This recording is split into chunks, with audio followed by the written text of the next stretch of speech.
श्री कृष्णाय नमः। श्री गोपीजन वल्लभाय नमः। श्रीमदाचार्य चरण कमलेभ्य नमः। श्री गुसाई जी परम दयाल वे नमः। श्री गुरुवे नमः।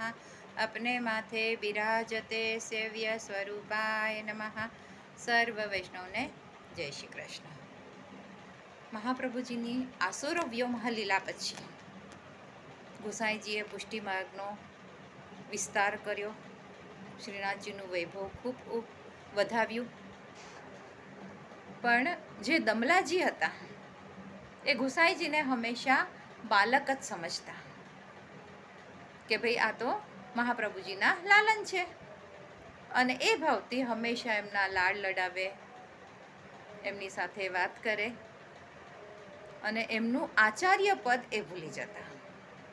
જ્યારે ગુસાઈજી ગાદી પર બિરાજતા ત્યારે બરાબર એમની પાસે જ અડધી ગાદી પર પોતાનો એક ઘૂંટણ ગાદી પર રહે એવી રીતે અડધી ગાદી પર દમલાજી પણ બેસી જતા.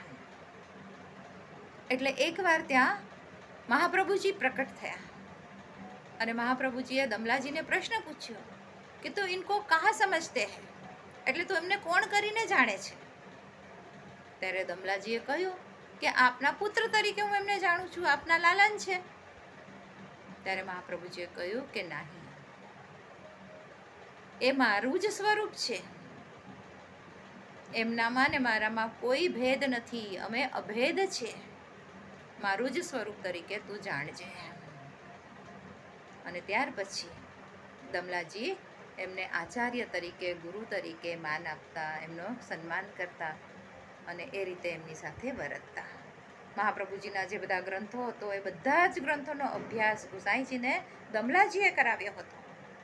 અને હંમેશા ગુસાઈજીને દમલાજી કહેતા કે આ બધાને સાથે લઈને ચાલો, આ પુષ્ટિ માર્ગનો પ્રચાર પ્રસાર કરો.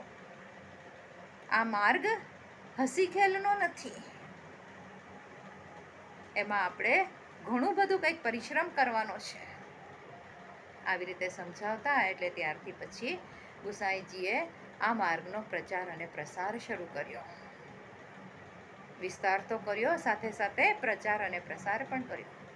અને એના માટે ગુજરાતમાં 6 વાર એમણે યાત્રા કરી હતી. ગુજરાત અને સૌરાષ્ટ્ર બધું. એટલે બીજા બધા રાજ્યો કરતાં ગુજરાતમાં આપણે વૈષ્ણવની સંખ્યા વધારે જોવા મળે છે. વધારે સેવકો ગુજરાતના છે. આ બધા ગુજરાતમાં આટલો બધો પ્રચાર પ્રસાર થવાનું આખું શ્રેય ગુસાઈજીને માથે જાય છે.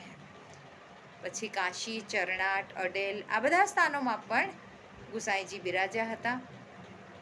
ગુસાઈજીનો હજી એક સેવક હતો જેનું નામ હતું વિષ્ણુદાસ છીપા.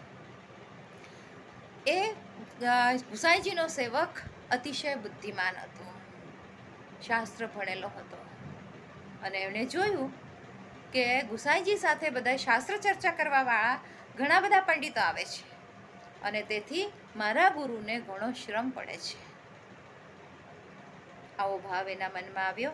એટલે વિષ્ણુદાસ છીપા ત્યાં બહાર દ્વાર પર બેસી જતા, અને જે પણ કોઈ પંડિત ત્યાં આવે એની સાથે શાસ્ત્ર ચર્ચા પોતે કરતા, અને કહેતા કે શાસ્ત્ર ચર્ચા કર્યા પછી તમને કંઈક શંકા હોય તો પછી તમે અંદર ગુસાઈજીને મળવા જાઓ.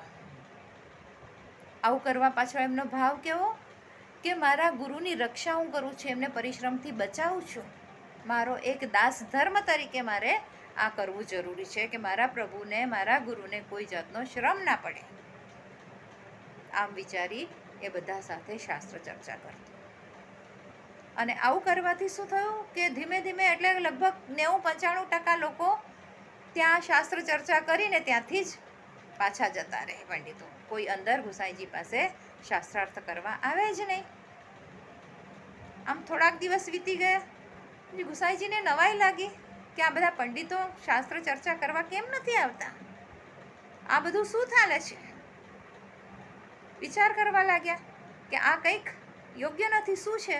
એટલે એમણે વિષ્ણુદાસ છીપાને બોલાવ્યા કે ભાઈ કોઈ પંડિત આજકાલ મળવા કેમ નથી આવતું, ચર્ચા કોઈ કેમ નથી કરતું? ત્યારે વિષ્ણુદાસે કહી દીધું કે હું આ રીતે બધા સાથે શાસ્ત્ર ચર્ચા કરું છું, અને મારો ભાવ એવો છે કે આપને પરિશ્રમ ન થાય, માટે હું દાસ ધર્મ નિભાવવાની કોશિશ કરું છું. ત્યારે ગુસાઈજીએ કહ્યું કે આપનો ભાવ ઉચ્ચ છે, પણ આ જે આપ કાર્ય કરો છો એ બરાબર નથી. પંડિતોને અંદર આવવા દેજો. બ્રાહ્મણોનું સન્માન કરવું એ અમારો ધર્મ છે, અને એમની સાથે શાસ્ત્ર ચર્ચા કરવો એ પણ અમારો ધર્મ છે. એટલે આજ પછી તમે આવું કંઈક કાર્ય કરશો નહીં. આજ માટે આટલું જ. આજના મારા વચનોને પ્રભુ ચરણોમાં સમર્પિત કરું છું. કૃષ્ણાર્પણમસ્તુ. જે કંઈ ભૂલ ચૂક થઈ હોય તે માટે ક્ષમા ચાહું છું.